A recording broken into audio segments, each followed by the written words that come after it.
ছোটবেলায় মনে হতো মা বড্ড খারাপ, আমাকে এটা করতে দেয় না, এখানে যেতে দেবে না, সব কারণেই তার বারণ।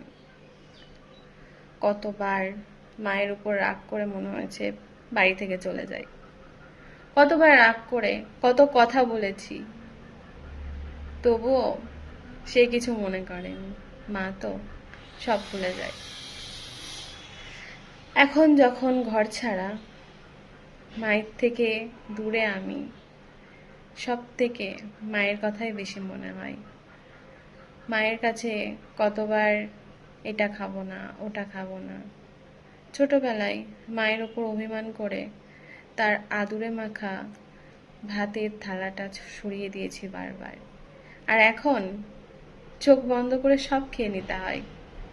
শরীর খারাপে সারা রাত জেগে মাকে পাশে বসে থাকতে দেখেছি। আর এখন আমি তোমার থেকে হাজার দূরে থাকলেও তুমি কি করে বোঝো বলো তো যে আমি ভালো নেই? আমার শরীর খারাপে তুমি ডাক্তার হয়ে যাও, আমার মন খারাপে মন ভালো করার ওষুধ হয়ে যাও তুমি।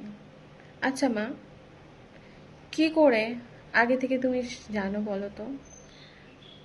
তুমি কি করে সব টের পাও যে আমি যখন ফোনের ওপাশ থেকে হ্যালো বলি, তুমি আমার ওইটুকু শব্দ শুনেই বুঝতে পারো আজকে আমার মন ভালো নেই?